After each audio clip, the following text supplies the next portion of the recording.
Nom, Patricia Hearst. Taille, 1,57 m. Profession, guérilla urbaine.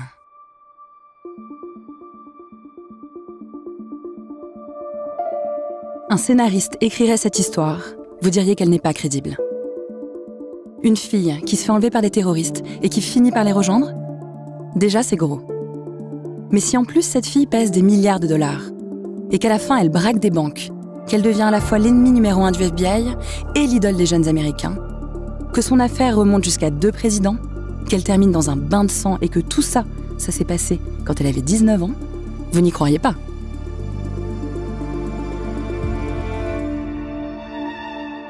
Pourtant, tout ce que vous allez entendre s'est réellement passé. On sait tout de cette affaire.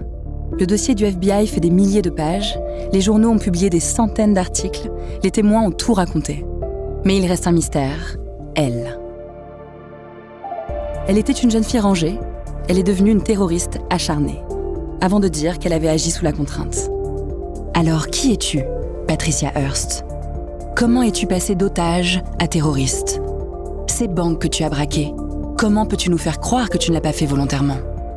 Tout ce temps où tu te baladais avec une mitraillette, est-ce vraiment parce que tu étais manipulée? Soit Patricia Hearst est la plus badass de toutes les Américaines, soit c'est la plus maligne de tous les otages. Ou alors, c'est une jeune femme sous emprise. Vous vous ferez votre idée vous-même.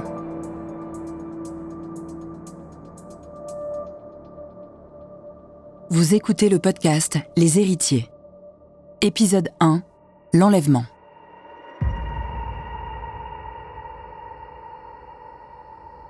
Ça commence comme ça. Le soleil s'est couché. On est le 4 février 1974 à Berkeley, en Californie. C'est là que se trouve l'une des plus grandes universités américaines. Patricia a 19 ans et elle est en 2e année d'histoire de l'art. Elle est dans sa petite maison avec son fiancé qui s'appelle Steve. C'est un prof de maths plus âgé qu'elle, un grand à lunettes avec une moustache, du genre prétentieux et pas drôle du tout. Patricia, elle, est plutôt petite.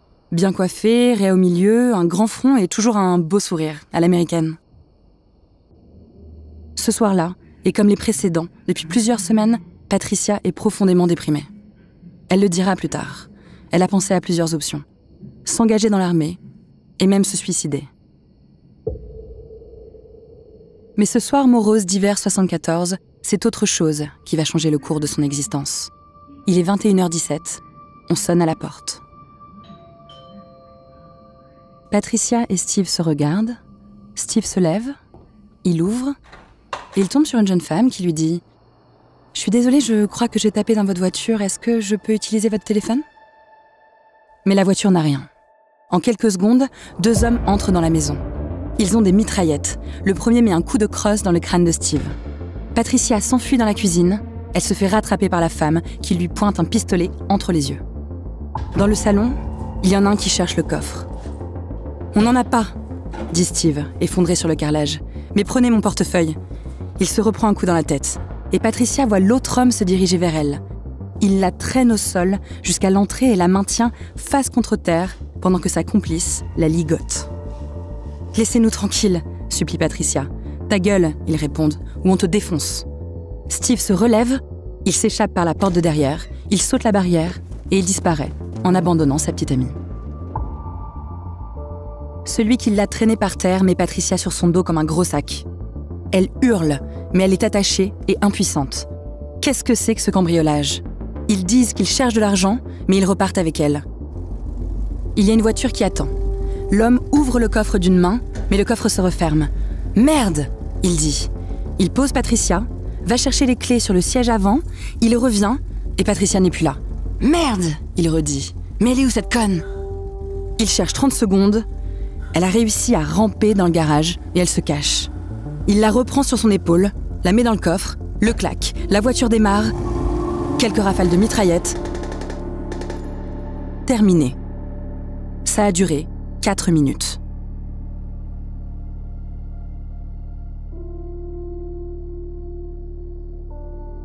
Elle en avait marre de sa vie plan-plan. Patricia Hearst va être servie.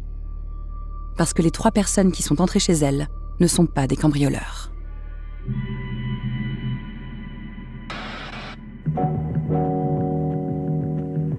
l'on en croit la police de Californie et la famille Hearst, les ravisseurs de la jeune Patricia ne se sont toujours pas manifestés.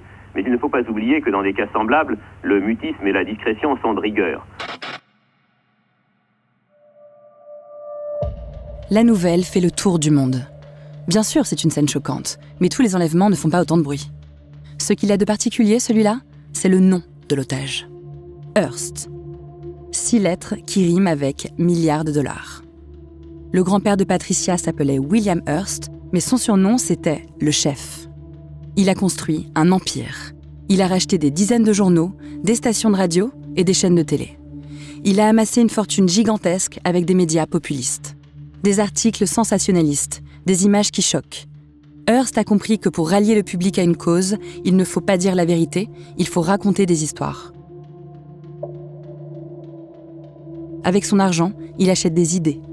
Cet homme est un pur produit du capitalisme. Vous avez peut-être vu Citizen Kane, l'un des meilleurs films de l'histoire. Un film sur un milliardaire qui, plus il est riche, plus il est malheureux. Eh bien, c'est l'histoire du grand-père de Patricia. Cet homme a eu 5 fils. Mais il ne leur faisait pas confiance, alors il leur a légué des postes de figuration à la tête de ses journaux, et puis quand même des millions de dollars. C'est comme ça que Patricia a grandi dans un manoir de 22 pièces, avec gouvernante, chauffeur et cuisinière. Sa meilleure amie s'appelle Trish. Et pareil, son grand-père est le patron d'une des plus grosses banques du pays. Patricia vit dans une bulle d'ultra riches. Le père de Patricia est un gentil, mais un peu mou. Parmi ses 5 filles, Patricia est sa préférée. Sa mère, elle, est austère, religieuse, alcoolique aussi. Elle envoie ses filles dans des écoles catholiques. Les rapports sont compliqués avec elle. Parce que Patricia, ce n'est pas qu'une bonne petite fille de l'élite américaine, c'est une rebelle. Une fille capable de dire à une bonne sœur d'aller se faire foutre en enfer. Une adolescente qui fume des joints, qui couche avec des garçons, et qui s'est même mise à 15 ans avec son prof de maths qui, lui, en avait 21. Elle ne veut pas avoir la vie de sa mère. Et en même temps, à 19 ans, c'est déjà une femme au foyer américaine. Elle va se marier. L'annonce a été publiée dans un journal de la famille. Cette annonce, beaucoup de gens la voient passer, y compris des gens dangereux. C'est une semaine spéciale pour la famille Randolph Apperson Hearst. Aujourd'hui, ils annoncent les fiançailles de leur fille Patricia Campbell Hearst à Stephen Andrew Weed.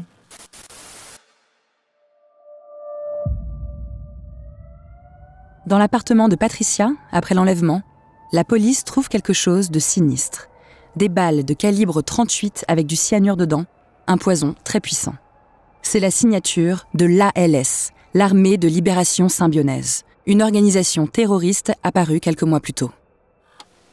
Nous, à la LS, on considère que les États-Unis, c'est un pays en guerre. On a des armes et on lutte pour nos idées. Mort à l'insecte fasciste qui vit sur le dos du peuple. Mais qui sont ces gens qui pensent qu'ils sont dans un pays en guerre et qui parlent de tuer l'insecte fasciste ? D'abord, ils disent qu'ils sont une armée, mais en fait, ils sont 8. Ce sont des jeunes, et en majorité des femmes.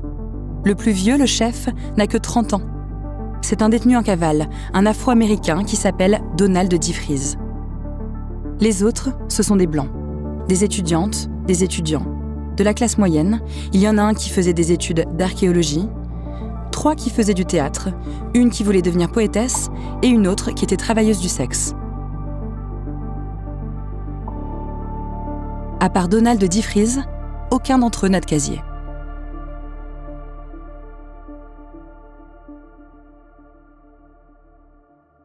Pour saisir pourquoi ils ont sombré dans cette violence, il faut comprendre la Californie dans les années 70. Quelques années plus tôt, c'était 1968. Les hippies, la révolution de l'amour, les manifestations pacifiques contre la guerre du Vietnam. Mais les années ont passé et le monde, lui, n'a pas changé, au contraire. Le Vietnam, pire que jamais. La condition des Afro-Américains, aussi insupportable qu'avant. Et la misère, on s'y enfonce plus que jamais. Alors pour la LS, fini le flower power et on prend les mitraillettes. San Francisco devient une ville extrêmement violente. Il y a des tensions raciales, des tueries intercommunautaires, un serial killer qui se balade et qu'on appelle le Zodiac, des motards ultra-violents et des groupes terroristes.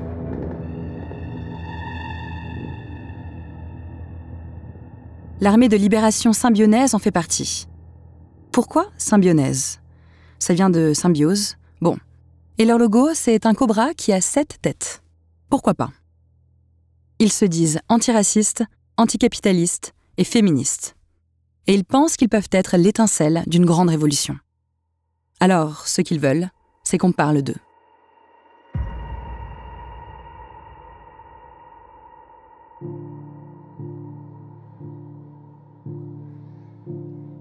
Trois mois avant l'enlèvement, ils assassinent le directeur des écoles de la ville d'Auckland, à côté de Berkeley.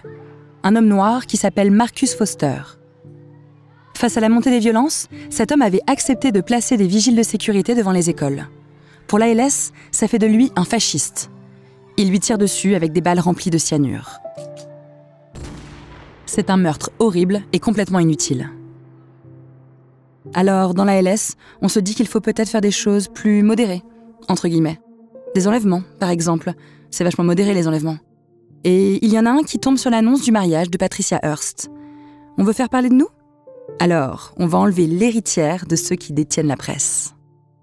Il sonne chez Patricia. La femme qui toque à la porte, c'est Angela. Avant, son rêve, c'était d'être actrice.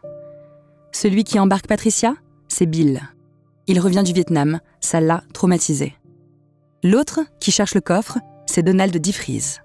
Mais tout le monde l'appelle Chinkyu.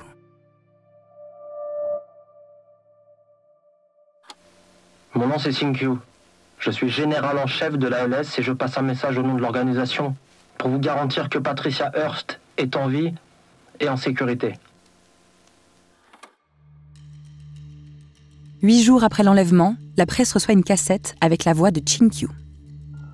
Imaginez ce qu'ont été ces 8 jours pour les parents de Patricia. Leur manoir s'est transformé en campement pour les journalistes. Ils sont 200 dans le jardin, nuit et jour. Le FBI a installé son QG dans la bibliothèque, mais ils n'ont aucune piste. Toute la presse ne parle que de Patricia. Son histoire est racontée dans les moindres détails, illustrée par des dizaines de photos. Regardez comme elle est innocente, cette jeune fille, dans sa robe de communion. Un sourire angélique, sa tenue de pom-pom girl. Ça pourrait être votre fille ou votre sœur. C'est tout ce que l'Amérique fait de mieux, et la voilà capturée par des meurtriers pseudo-révolutionnaires. Alors, quand la famille Hearst et les centaines de journalistes apprennent qu'une cassette est arrivée, c'est l'ébullition. Surtout que sur cette cassette, il y a aussi la voix de Patricia. Papa, maman, je vais bien. Quelques égratignures, mais ça va. Vous inquiétez pas, ces gens sont pas des dingues. Mais il faut que vous sachiez qu'ils sont prêts à mourir pour leurs idées. Vous devez faire ce qu'ils disent. Ses parents sont tellement soulagés de l'entendre, mais le soulagement est de courte durée. Faire ce qu'ils disent, dit Patricia. Mais qu'est-ce qu'ils disent? Leurs exigences sont étranges, c'est la rançon la plus improbable qui ait jamais été demandée. Le père Hearst veut sauver sa fille. Mais nous, on veut sauver les enfants. Alors voilà ce que vous allez faire. Chaque personne en possession d'une carte de retraité, de chômeur, de vétéran handicapé, chaque malade et ex-détenu recevra pour $70 de nourriture gratuite. La viande, les légumes et les autres produits doivent être d'excellente qualité. Nourrir tous les pauvres de Californie. L'ALS se la joue Robin des Bois. Et le père Hearst devient blême. Parce que ça coûte $400 millions. Et il n'a pas $400 millions. Alors les parents se présentent devant les caméras. « Patty, dit le père, j'espère que tu m'entends. Cette demande est impossible à réaliser. Je vais faire de mon mieux pour revenir avec une contre-proposition acceptable. » À côté de lui, la mère pleure. Elle a des lunettes de soleil et une robe noire, comme si c'était l'enterrement de sa fille. 4 jours plus tard, la radio reçoit une nouvelle cassette.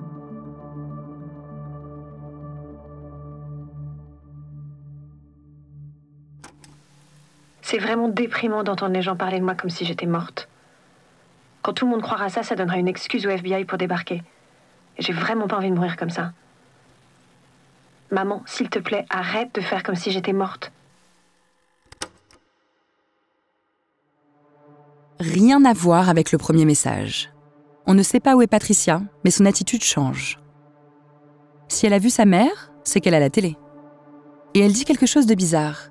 Elle a peur du FBI. De toute façon, le FBI n'a toujours aucune piste, rien. Alors au manoir, les parents accueillent de nouveaux enquêteurs. Des gens bizarres qui reniflent les vêtements de Patricia. Qui se promènent les yeux fermés, avec des pendules. Des médiums, des voyants. Mais des voyants qui ne voient rien.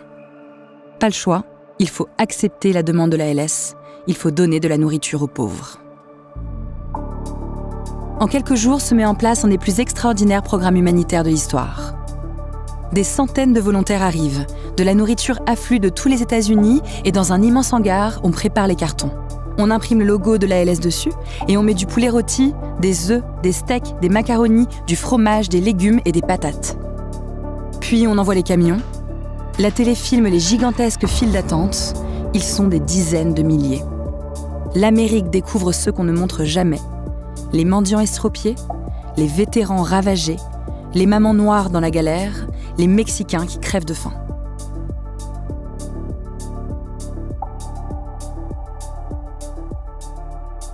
En Californie, il y a 4,5 millions de pauvres.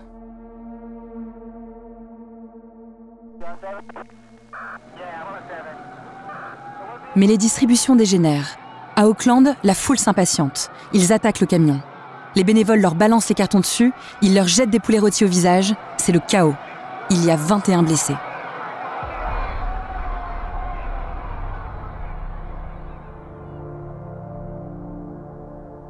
Mais qu'est-ce que c'est que cet endroit ? Les États-Unis, c'est censé être le pays le plus riche du monde. Ces scènes bouleversent les Américains. Et une Américaine, en particulier, Patricia Hearst. Toute sa vie, elle a grandi dans une bulle. Le 20 février, c'est son anniversaire. Elle a 20 ans et tout d'un coup, elle découvre l'autre côté du miroir. La presse reçoit une nouvelle cassette. J'ai pas peur de la LS. J'ai peur du FBI. Et de votre indifférence aux pauvres. Papa, je crois pas que tu fasses grand-chose, en fait. Je pense même que tu fais rien du tout. Si on ne savait pas qu'elle est otage, on pourrait croire qu'elle est une terroriste. Pour ses parents, ce message est cruel. Ils font tout pour la libérer. Vous sentez ce qui est en train d'arriver ? Les parents comprennent, eux, mais sans se l'avouer. Pendant que la mère noie son chagrin dans l'alcool, le père tente de garder la tête haute. Le temps passe et c'est l'angoisse. D'horribles semaines à attendre qu'une nouvelle cassette arrive, avec de nouvelles instructions. Elle arrive le 3 avril, 2 mois après l'enlèvement, et elle stupéfie l'Amérique. D'abord, tout le monde doit savoir que c'est moi qui ai écrit ce que vous allez entendre. Les parents sont penchés sur le magnétophone. La mère regarde dans le vide, le père la tient par l'épaule et fixe la bande de la cassette. Autour, il y a les agents du FBI. Tous sont suspendus au nouveau message de Patricia. Sa voix est posée et sûre d'elle. La LS m'a proposé 2 choses. Soit il me libère dans un endroit sûr, soit je les rejoins et je me bats pour la liberté. Et j'ai choisi la 2e option. Je reste. Le choc. Les agents du FBI se regardent, gênés. Le père enfouit sa tête entre ses mains. La mère ne dit toujours rien, mais ses yeux se remplissent de larmes. La patrie ou la mort. Nous vaincrons.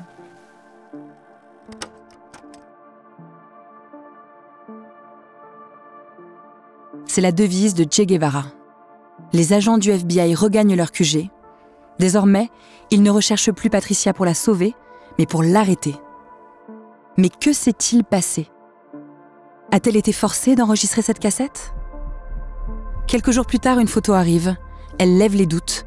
Patricia Hearst est devenue une terroriste.